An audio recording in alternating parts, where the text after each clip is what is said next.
En France, en moyenne, on mange 6 à 7 litres de glace tous les ans. Je crois que j'ai jamais rencontré quelqu'un qui n'aimait pas la glace. Et pourtant, je sais pas vous, mais personnellement, je suis toujours déçue des options qu'on a dans le commerce. En fait, c'est simple, soit c'est beaucoup trop cher pour ce que c'est, soit c'est ultra sucré, soit c'est carrément foisonné à l'air, ce qui fait que c'est super cher pour ce que c'est. Et on va pas se mentir, niveau saveur, c'est toujours limité. Personnellement, j'ai trouvé la solution, je fais toutes mes glaces à la maison, hyper simplement et sans sorbetière. Et vous pouvez faire de même pour avoir de délicieuses glaces, autant vous dire les meilleures glaces de votre vie, qui vont être beaucoup plus intéressantes d'un point de vue nutritionnel, tout en étant meilleures que celles du commerce. Dans cette vidéo, tu vas découvrir mes 4 recettes préférées de crème glacée à faire à la maison. Elles sont toutes excellentes et je pèse mes mots, le tout sans sucre raffiné, sans gluten et sans lactose. Alors prépare-toi à manger les meilleures glaces de ta vie grâce à cette vidéo et si ça t'intéresse, c'est parti!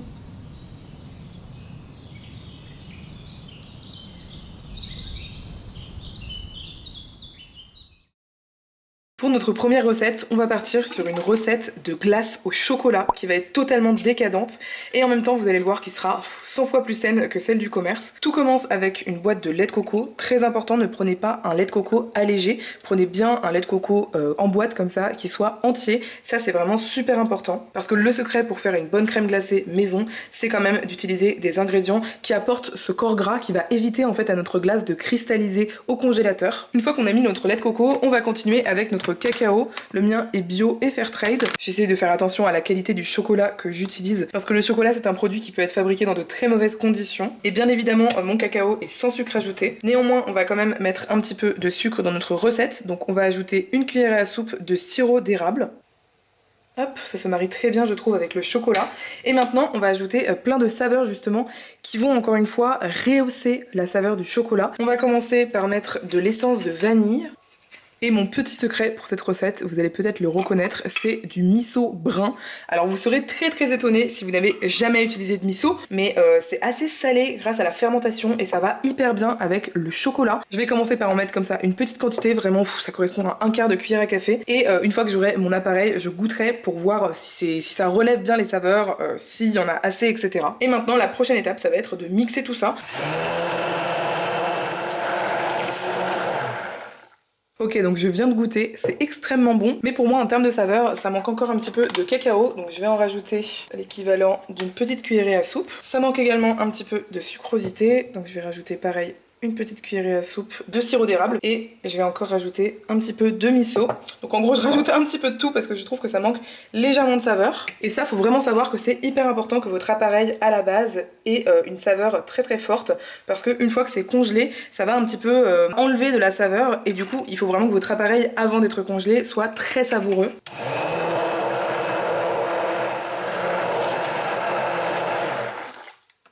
Là c'est vraiment excellent en termes de saveur, ce sera parfait une fois congelé et ça c'est facultatif mais moi j'aime bien rajouter une cuillerée à soupe d'un beurre d'oléagineux et ici c'est du beurre d'amande blanche qui est absolument excellent mais vous pourriez très bien mettre par exemple du beurre de noix de cajou, ça fonctionne très bien et ça va nous apporter une onctuosité inégalée si j'ose dire.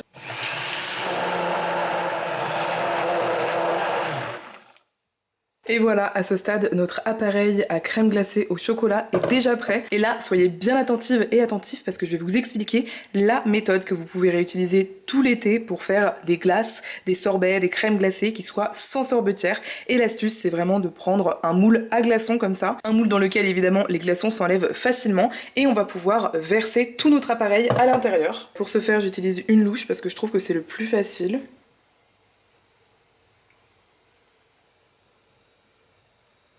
Et ça, on va le placer au congélateur pour quelques heures, au moins 2 heures, voire plus, le temps que ce soit bien congelé. J'en profite pour vous dire que cette recette fonctionne très bien également en esquimau, même si elle ne va pas être mixée ensuite, ça fonctionne bien. J'aurais dû mettre mes bâtonnets avant, parce que comme vous pouvez le voir, ça coule par le côté des bâtonnets. Hop! Et si vous savez que vous allez faire cette recette uniquement pour faire des bâtonnets glacés comme ça, je vous invite carrément à utiliser directement de la crème de coco plutôt que du lait de coco entier, ce sera encore plus riche et comme c'est une recette qu'on ne va pas du tout mixer, ça peut être vraiment intéressant pour éviter tout petits cristaux. Et ça, pareil que tout à l'heure, je vais le mettre tout simplement au congélateur, mais je pense que vous le savez. Ça y est, j'ai sorti du congélateur mes glaçons pour faire ma crème glacée au chocolat et également nos bâtonnets glacés façon licorne. Donc je vais tout d'abord vous montrer la version bâtonnet glacé. Franchement, c'est trop mignon. On voit qu'elles sont pas du tout cristallisées, elles sont vraiment hyper belles, hyper crémeuses. On les goûtera tout à l'heure avec Erwan, mais avant ça, je vais vous montrer comment justement vous allez pouvoir faire toutes vos glaces cet été sans aucune sorbetière, sans machine spéciale, et vous allez voir, c'est hyper facile. Et pour ça, vous allez simplement avoir besoin d'un mixeur. Donc vous pouvez prendre le mixeur que vous avez chez vous. Moi, j'ai un mixeur lame en S. Donc voilà, ça c'est ce que j'appelle un mixeur lame en S, c'est-à-dire que quand vous regardez, la lame fait une forme de S, mais évidemment, vous pouvez très bien utiliser un blender, voire même un mixeur plongeant. Et donc là, ce qu'on va faire, c'est tout simple, vous l'aurez deviné, c'est qu'on va mettre nos cubes de glace en fait à l'intérieur. J'ai oublié de préciser, mais ces glaçons, je les sors 10 minutes avant de les utiliser, parce que je trouve que si on les sort directement du congélateur, ça peut être quand même un petit peu dur pour les lames du robot. Et voilà, donc ça je vais le mettre directement sur mon robot. Et ça va être le moment de mixer. Ok, mon mixeur est assez grand, donc comme vous le voyez, c'est allé sur le côté. Il suffit de prendre une spatule comme ça et de rabattre la glace sur le centre. Vous allez voir, de toute façon, il y a plusieurs étapes lorsqu'on mixe comme ça des glaçons de crème glacée. Au début, ça va être un petit peu poudreux. Vous continuez simplement à mixer et vous regardez ce que ça donne. Ici, je le fais une deuxième fois, on a déjà presque la texture parfaite.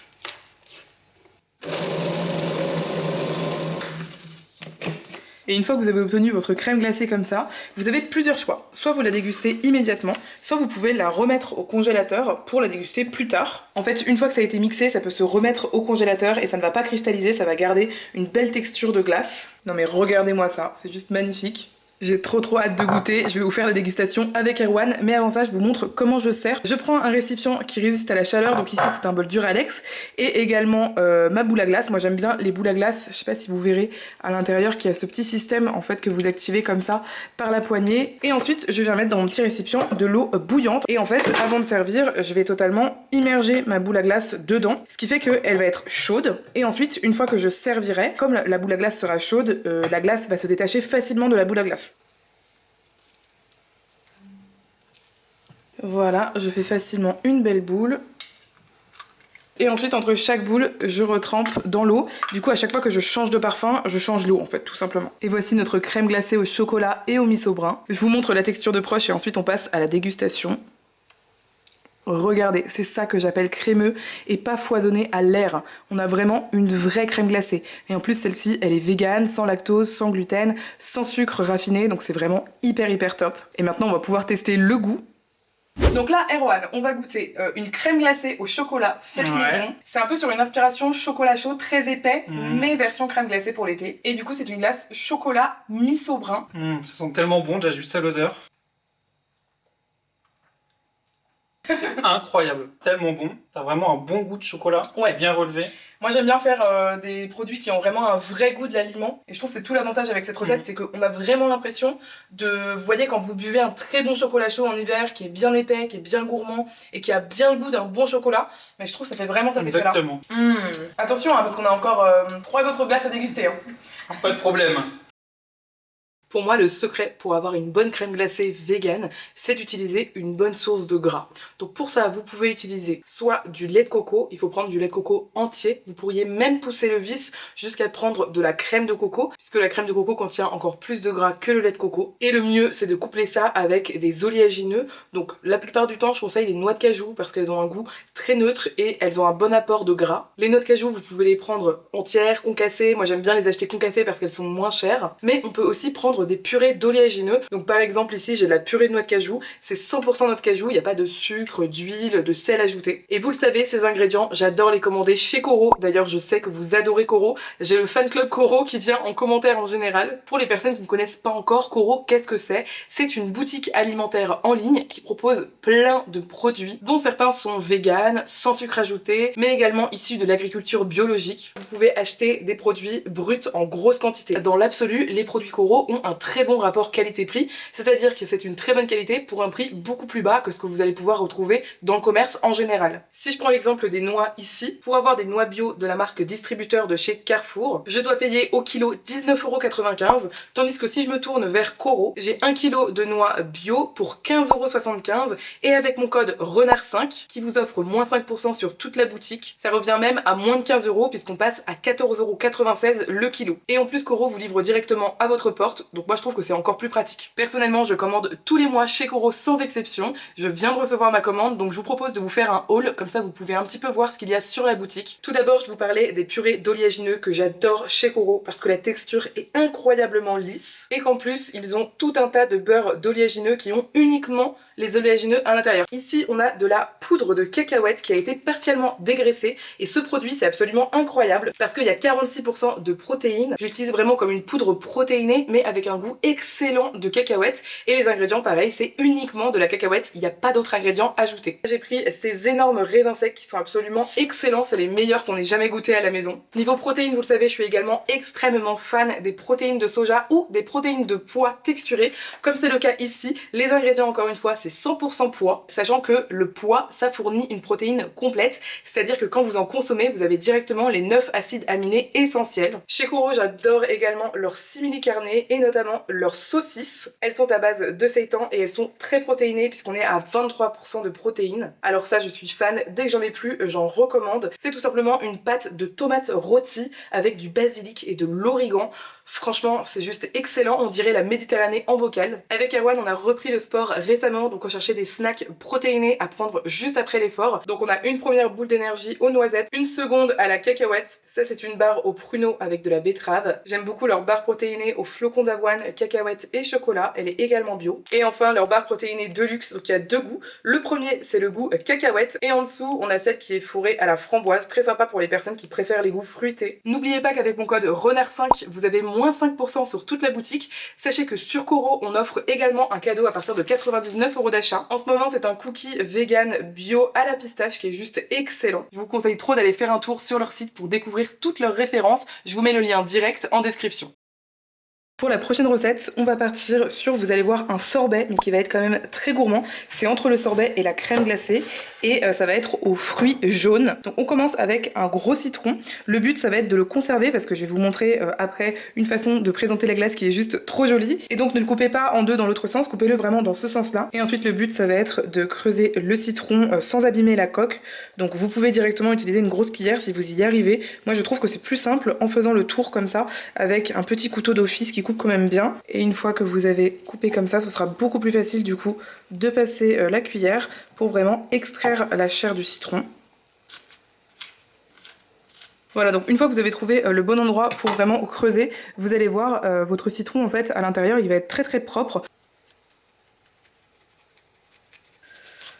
Hop, voilà, ça s'enlève tout seul. Et vous mettez bien toute la chair de votre citron dans un récipient dans lequel on va mixer. Donc ça peut être un saladier comme tout à l'heure ou comme moi un récipient haut. Ensuite on va utiliser un second fruit jaune, vous l'avez reconnu, c'est un énorme ananas. Et là on va utiliser à peu près une petite moitié d'ananas, voire un tiers. Donc vous pouvez bien évidemment utiliser de l'ananas en boîte si vous préférez. Donc, on enlève bien la peau. Et ensuite, je coupe bien autour du cœur qui est juste ici. Je pense que vous connaissez, le cœur est très fibreux et ce sera pas très très bon dans notre glace. Si vous voyez encore des yeux sur le côté, vous les coupez bien parce que pareil, c'est pas vraiment délicieux. Et une fois que tout est enlevé, vous pouvez couper des petits cubes.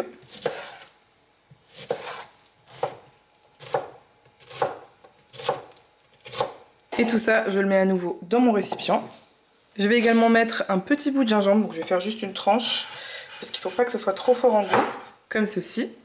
Donc pour l'instant tout est jaune et je vais continuer d'aggraver ce phénomène en mettant un petit peu de curcuma, une pointe. Alors si vous mettez très peu de curcuma, vous allez voir le goût ne se sentira pas du tout, mais après voilà, c'est vraiment esthétique et aussi pour des raisons nutritionnelles on va dire, c'est toujours intéressant de consommer du curcuma avec une source de gras comme ce sera le cas juste après. Et ensuite on va changer un petit peu du lait de coco même si on reste dans le même sujet et on va mettre cette fois-ci du yaourt de coco.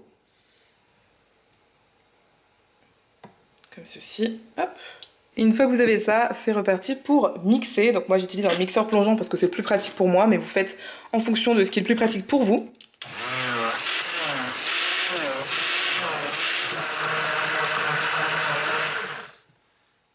Une fois que c'est bien mixé et bien lisse, vous pouvez arrêter. Et vous pourriez d'ailleurs ne rien ajouter du tout à ce stade, mais j'avoue qu'avec le citron, forcément ça apporte de l'acidité. Et pour bien équilibrer tout ça, perso, je vais mettre un sucrant. Donc vous pourriez remettre du sirop d'érable comme tout à l'heure. Moi je vais mettre de la stevia, celle de chez Koro est pure à 98%.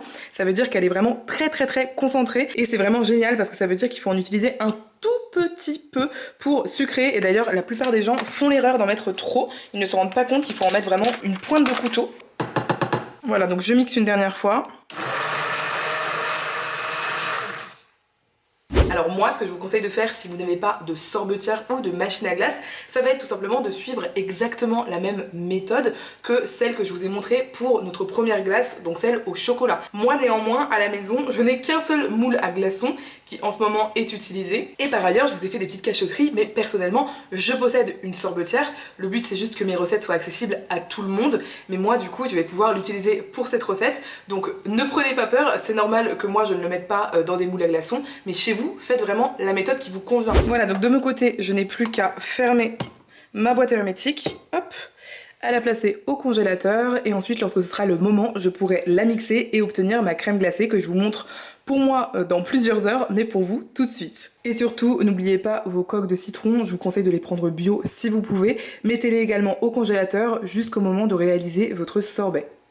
Non mais quel plaisir c'est de pouvoir mettre un appareil à glace comme ça et qu'il soit congelé et qu'on sache que d'ici quelques minutes on va avoir une merveilleuse glace citron, curcuma, coco, gingembre et ananas. J'ai trop hâte de vous la montrer, donc je vais la mixer sans plus attendre.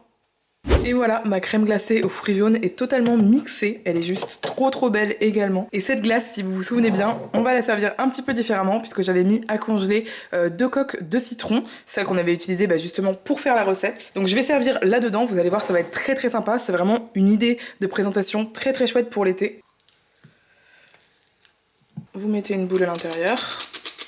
Et vous pouvez faire de deux façons, soit vous le servez comme ça avec une boule, soit vraiment vous allez le mettre à l'intérieur et le lisser, je vous montre tout de suite. Pour ça je vais prélever un petit peu moins, je vais mettre environ une demi-boule comme ça. Et avec une cuillère, ou si comme moi vous avez une spatule c'est encore plus pratique, vous allez pouvoir vraiment lisser le sorbet au-dessus comme ça. Et donc vous avez soit la version comme ça, où on a vraiment notre demi-citron, soit la version avec la boule. Dites-moi laquelle vous préférez. Celle-là fait plus professionnelle, mais celle-là est très sympa aussi, je trouve. Et ensuite, vous pouvez servir ça dans une assiette. Hop. Et moi, ce que j'aime bien faire, vous le savez si vous suivez mes vidéos depuis un certain temps, j'ai toujours des petites zestes comme ça de citron dans mon congélateur. Donc hop, on peut décorer avec si on a envie. Regardez ce que ça donne, franchement, je trouve ça trop mignon. Moi, j'aime beaucoup celui-là avec sa petite présentation. Et j'ai trop hâte de le goûter. Déjà, je dois dire que je suis absolument impressionné par la présentation. On dirait vraiment des pâtisseries en trompe-l'œil qu'on achète. Je te propose qu'on goûte maintenant. Ça donne trop envie. Déjà, juste visuellement, on se régale. Incroyable. Alors, pour le coup, c'est super doux, quoi. Il y a vraiment un côté presque réconfortant. Ouais, c'est le lait de coco qui fait ça. C'est vrai que d'habitude, on mange des sorbets à base de citron qui sont très forts en citron et en sucre, en fait. Et là, comme c'est vraiment un sorbet, il y a aussi d'autres choses à l'intérieur. Il y a notamment de l'ananas que tu sens, je trouve, en fond. Oui. On le sent bien en deuxième goût. On sent en premier le citron. Ensuite, il y a également du gingembre. Mais je trouve que c'est très discret. Et ensuite, il y a du lait de coco. Vraiment, pour moi, c'est excellent. C'est excellent. Franchement, c'est trop bon. Je suis fan d'absolument toutes les recettes que je vous partage, mais alors sachez que celle-ci, c'est celle de ma glace préférée de tous les temps. Vraiment, j'en suis absolument fan. Et elle commence avec 2 bananes plantains. Je sais pas si vous avez déjà goûté les bananes plantains, si vous en cuisinez, peut-être même que vous en cuisinez très régulièrement parce que c'est un aliment qui est vraiment la base de plein de cuisines dans le monde. C'est vraiment pas comme de la banane classique, il faut la cuire pour la consommer et je pense honnêtement que le goût incroyable de cette recette réside aussi dans le fait qu'on cuit les aliments avant de les mettre à congeler. Donc vous allez commencer par couper vos bananes plantains en rondelles. Sachez d'ailleurs que toutes les recettes de cette vidéo seront écrites dans la description, donc n'hésitez pas à regarder ça. Et une fois que les rondelles de bananes plantains sont faites, vous pouvez les mettre dans un saladier. Et ensuite c'est très simple, vous allez vous munir d'huile de coco, désodorisée ou non, c'est comme vous voulez. Ça donne de toute façon un très bon goût et il fait tellement chaud chez moi que l'huile de coco est déjà fondue. Vous en mettez un filet et on ne s'arrête pas là, non non non, puisqu'on va y mettre des épices. Donc vous pouvez y mettre de la cannelle, du 4 épices ou du 5 épices. On va pouvoir mélanger pour bien enrober toutes les rondelles de banane plantain. Déjà à ce stade ça sent extrêmement bon. Ensuite, on va sortir une plaque qui va au four recouverte de papier sulfurisé et on va pouvoir y verser nos rondelles de banane plantain. Vous les séparez bien sur la plaque pour pas qu'elles soient en tas, sinon ça va pas cuire convenablement. Et vous enfournez ça pour environ 20 minutes à 180 voire 190 degrés en fonction de la puissance de votre four. Je vous montre tout de suite ce que ça donne une fois que c'est cuit.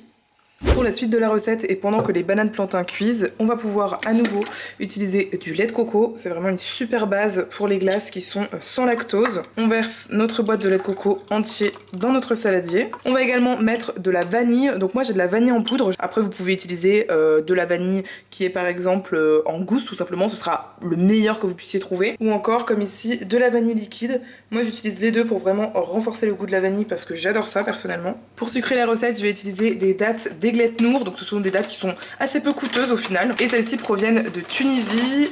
On va en mettre 1, 2, 3, 4, 5, 6, 7, ce sera suffisant parce qu'il y a aussi les bananes qui sont sucrées. Ensuite je rajoute un petit peu d'épices. Donc je vous l'ai pas dit mais moi j'aime beaucoup utiliser le 5 épices. Et la touche qui change tout, ça va être de mettre des zestes d'un citron bio. Je sais pas comment expliquer mais avec toutes ces saveurs réconfortantes, avec la vanille, la cannelle, le lait de coco, les bananes, et ben là avec le citron ça va vraiment ajouter un kick incroyable à cette recette. Voilà donc je prends bien le zeste de tout le citron. Néanmoins évitez de prendre la partie blanche parce qu'elle a tendance à apporter de l'amertume dans la recette et c'est vraiment pas ce qu'on recherche.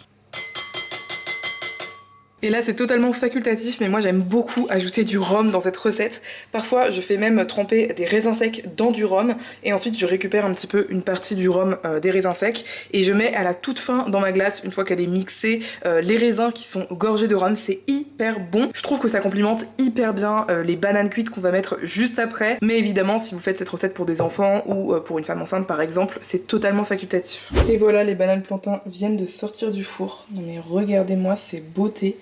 Ça donne juste trop envie. Et maintenant, il ne me reste plus qu'à les ajouter dans mon appareil précédent. Et maintenant, vous l'aurez deviné, on mixe.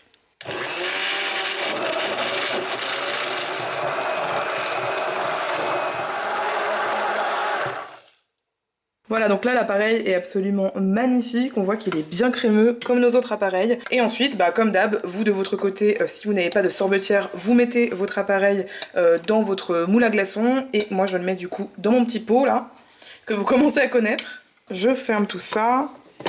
Et mon pot je vais le mettre au congélateur pendant quelques heures, au moins jusqu'à ce qu'il soit bien congelé. Ça y est, l'appareil à glace pour la banane plantain est prêt. Je suis juste surexcitée de le déguster. Vous pouvez pas savoir à quel point c'est ma glace préférée au monde. Donc j'ai trop hâte de vous montrer le résultat une fois que ce sera mixé. Et ça y est, j'ai ma crème glacée à la banane plantain qui est magnifiquement mixée. Pareil, la texture est hyper crémeuse. Je sais que je me répète, mais je vous jure qu'une fois qu'on est passé aux glaces maison, on peut plus revenir en arrière. C'est parti pour servir notre glace à la banane plantain. Bon, maintenant vous connaissez la méthode.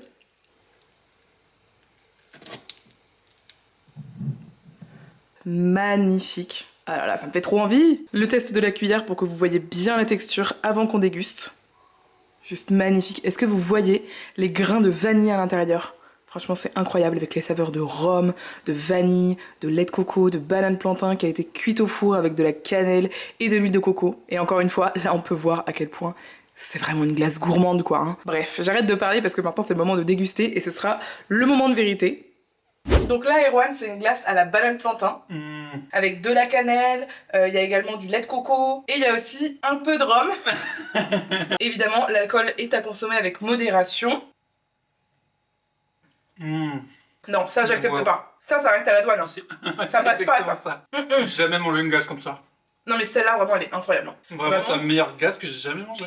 Moi, c'est ma glace préférée de tous les temps, je crois. Ouais, puis ça a vraiment ce côté crème glacée. Je trouve que souvent, quand on fait des glaces maison, bah, en vegan, forcément, c'est des sorbets. Et là, vraiment, on retrouve ce côté crème glacée qui est hyper appréciable. Et j'y pense pendant que je les mange. Elles sont tellement crémeuses, tellement gourmandes. Ce serait aussi parfait si vous faites des milkshakes à la crème glacée, par exemple. Ce serait vraiment incroyable, un milkshake avec ça. Non, vraiment, c'est trop bon. On n'exagère pas, c'est trop bon. Si t'es arrivé jusqu'ici sur la vidéo, ça veut dire que tu fais partie de l'élite de ma chaîne. Alors si c'est le cas, pour me le dire, mets un petit emoji glace dans les commentaires et dis-moi surtout quelle est la recette pour l'instant que tu te verrais vraiment reproduire chez toi. Ok, donc pour la prochaine recette, vous allez voir, on va faire un goût très original puisqu'on va faire une glace aux fleurs et plus précisément à la lavande. Donc si vous êtes de ces personnes qui adorent l'odeur de la lavande, vous allez forcément aimer la glace à la lavande. On commence avec une boîte de lait de coco entier. Vous pouvez très bien utiliser également de la crème de coco directement si vous préférez. Et dans notre lait, on va faire infuser directement nos fleurs. Donc vous pouvez utiliser des fleurs de lavande. Il nous faut évidemment une qualité alimentaire. Et on va également utiliser de la camomille. Et ensuite, on va simplement faire bouillir ça sur le feu. Donc moi, je le mets directement à feu fort. Et une fois que ça bouge, j'arrête tout de suite le feu. Comme vous le voyez, ma préparation est en train de bouillir. Du coup, j'éteins tout de suite mon feu parce que le but, c'est pas que ça boue pendant un certain temps, sinon ça va vraiment fortement réduire le lait de coco et c'est pas l'objectif. Et ensuite, je vais sortir ça du feu et je vais laisser reposer jusqu'à ce que ce soit totalement froid. Ensuite, on pourra continuer notre recette. Voilà, donc on a notre lait de coco qui a été réduit et qui a refroidi au frais toute la nuit. Je tiens à vous dire que le fait de cuire avec les fleurs comme ça va faire en sorte que le lait de coco va comme dit réduire et ça va aussi infuser très fortement les fleurs. Donc finalement je pense que la méthode d'infusion à froid elle est vraiment pas mal, mais ce sera pas non plus gênant pour notre recette. Néanmoins je dirais que si à la maison vous souhaitez infuser à chaud comme moi, eh bien laissez juste vraiment très peu de temps bouillir, ensuite éteignez complètement, laissez refroidir et une fois que c'est froid, faites directement votre glace. Vous n'avez pas besoin de cumuler en fait le fait d'attendre la nuit que ça infuse au frais et l'infusion à chaud. En tous les cas, je mets ça dans mon blender. J'ajoute également des noix de cajou. Celles-ci sont en morceaux en fait. Mais ce que j'aime bien, c'est que celles que j'achète et que je vous linkerai dans la description, elles sont décortiquées mécaniquement. Donc ça, c'est garanti et c'est vraiment très chouette. Ensuite, on va ajouter un petit peu de sirop d'érable. Vous mettez le sucrant de votre choix. Pour adoucir le goût des fleurs qui peut parfois être un petit peu prenant, on va mettre un petit peu d'extrait de vanille. Et la partie la plus rigolote de toute la vidéo, je pense, ce sont les colorants alimentaires 100% naturels que j'utilise pour cette vidéo. Donc je vais faire un mélange en fait. Comme on a ici une glace à la lavande, c'est sympa d'avoir une petite couleur un petit peu mauve. Bien évidemment, c'est totalement facultatif, mais moi j'ai ce qu'il faut chez moi, donc je l'utilise. Je mets une pointe comme ça de spiruline bleue. C'est une couleur totalement naturelle et vous allez voir, la couleur est incroyable. Et je vais également, pour compléter, mettre une pointe de cette poudre de betterave qui cette fois-ci est plutôt rose, violacé, comme ceci, et normalement le mix des deux devrait nous donner une couleur mauve, couleur lilas, en tous les cas je l'espère. Maintenant je ferme tout simplement mon blender et on va mixer tout ça.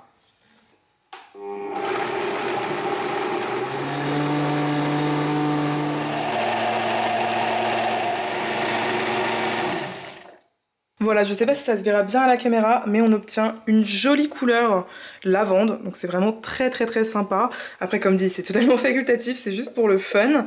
Je mets ça dans mon récipient. Encore une fois, vous faites comme vous pouvez et comme vous voulez à la maison, en fonction du matériel que vous avez chez vous. Et on ne change pas une équipe qui gagne, on va mettre ça au congélateur. Et je vous montre le résultat tout de suite pour que vous voyez à quel point c'est une magnifique glace une fois congelée et mixée. Et ça y est, notre glace à la lavande et à la camomille est passée au congélateur.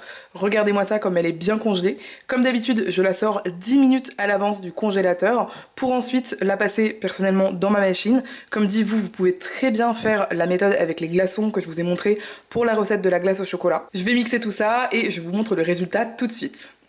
Et c'est mixé. On va voir si la texture est bien crémeuse. Alors là, franchement, j'adore. Déjà, la couleur est trop jolie. Elle a vraiment une jolie couleur de lavande. Mais en plus, la texture a l'air trop crémeuse. C'est ce que je vous disais en intro sur les glaces foisonnées à l'air. Parce que je vous jure que dans le commerce, ils ont décidé de vous vendre de l'air. Puisqu'ils vont vous dire c'est 1 litre de glace. Mais regardez, ça va pas du tout faire 1 kilo de produit. Ça va faire en général beaucoup moins. Parce que c'est foisonné à l'air. Ils mettent de l'air à l'intérieur vraiment de la glace pour vous vendre littéralement moins de produits dans un emballage qui va être similaire. Donc vous verrez pas la différence, mais franchement là on a vraiment des glaces qui sont bien lourdes, qui sont bien riches, bien nourrissantes et du coup vous aurez besoin de moins de produits pour être vraiment satisfait, sachant qu'en plus comme vous l'avez vu je n'ai mis aucun sucre raffiné dans mes glaces. Et après si vous avez envie de rajouter des protéines en poudre par exemple, vous pouvez aussi totalement le faire pour encore plus équilibrer ce dessert, même si bien entendu c'est surtout un dessert plaisir. C'est parti du coup pour le service. Cette glace, c'est la seule dans laquelle on a utilisé de la noix de cajou, mais en réalité, on peut vraiment mettre de la noix de cajou dans toutes les glaces véganes. C'est vraiment un ingrédient miracle pour faire ce côté très crémeux. Non mais encore une fois, franchement, une texture incroyablement magnifique. J'adore la couleur, vous me direz ce que vous en pensez en commentaire. Moi je trouve ça juste trop joli. Et comme d'habitude, on n'a pas utilisé de colorant artificiel ou quoi, on a vraiment utilisé des colorants 100% naturels qu'on peut trouver facilement sur Koro et c'est ça que j'adore. Alors pour la troisième glace, Erwan, pour ce marathon de dégustation de glace. La couleur m'intrigue beaucoup, je dois Voilà, bon, c'est à la lavande, vous l'avez vu. Il y a aussi en même temps de la camomille. Bon, du coup, pour moi, celle-là, ce sera peut-être la plus clivante, mais on va d'abord goûter. Ok. Alors, pareil, la texture, hyper crémeuse, hyper tenue. C'est hyper original, vraiment. Je pense que c'est la glace la plus originale de cette vidéo. Si vous aimez les saveurs florales et que vous aimez la lavande, en fait, si vous aimez vraiment beaucoup l'odeur de lavande, vous allez forcément aimer le goût. Moi, je suis pas trop fan de genre manger ce genre de goût. Je sais pas, je pense que c'est trop connoté, je sais pas, différemment dans ma tête. Du coup, ça me perturbe un peu, mais je pense que c'est surtout une question d'habitude, quoi. Comme dit, je pense que c'est la glace la plus clivante de cette vidéo.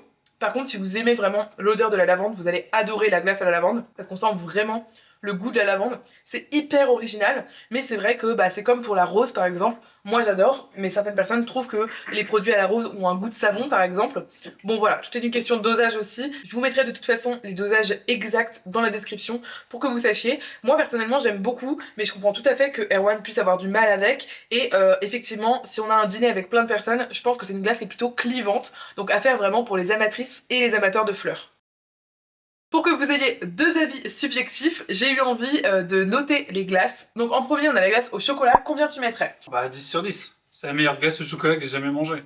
Moi je trouve qu'elle est aussi incroyable. Pour vous faire une confession, je n'aime pas normalement la glace au chocolat. Et là je la mangeais avec énormément de plaisir parce que vraiment c'était excellent. Donc je pense que moi je lui donnerais 10 sur 10 également, parce que de toutes les glaces au chocolat que j'ai pu manger dans ma vie, c'était la meilleure, voilà, sans vouloir me vanter. Ensuite on a la glace à la banane plantain. Pour moi c'est un 10 sur 10 aussi, parce qu'elle est extraordinaire, j'aurais même envie de dire plus que 10 sur 10, tellement elle est folle. De toute façon, on vous l'a dit, pour nous, la glace à la banane plantain, c'est la meilleure sur cette terre. Donc clairement, on lui met 10 sur 10 toutes les deux, je pense. Ouais, mais elle a des points bonus même. Pour cette glace, du coup, tu lui mets combien? Je pense qu'Erwan va mettre une mauvaise note, parce qu'il a pas aimé. 6 sur 10.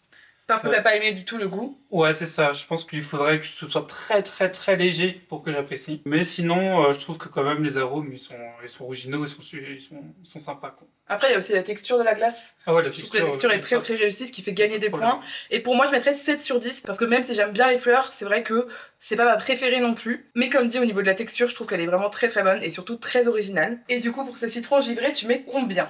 Moi, je mettrais 8 sur 10 à la glace au citron. J'aime vraiment beaucoup ce côté où c'est assez doux, le côté lait de coco, comme tu disais et tout. Et en même temps, moi, j'aime bien quand les glaces au citron, elles arrachent un peu le citron. Ça me dérange pas du tout que ce soit vraiment fort en citron. Pour le coup, j'aurais mis 10 sur 10, elle avait plus goût de citron encore. Ouais, je suis d'accord, dans la recette, j'ai mis un citron, mais moi, je vous conseillerais d'en mettre 2, parce que je rejoins tout à fait Erwan. Moi, je lui mets quand même 9 sur 10, parce que pour moi, elle est parfaite, si ce n'est qu'elle manque un petit peu de ce peps du citron, mais pour moi, elle est quand même excellente. Dis-moi tout de suite quelle a été ta recette préférée parmi les 4 que je t'ai proposées. N'hésite pas également à laisser un pouce en l'air si la vidéo t'a plu. Et d'ailleurs, si c'est le cas, je t'invite à regarder d'autres vidéos de ma chaîne, puisque j'ai énormément d'autres vidéos sur le thème de la cuisine végane. Je te laisse regarder dans mes playlists. Je te dis donc à tout de suite sur une autre vidéo de la chaîne, et d'ici là, je te dis à très vite.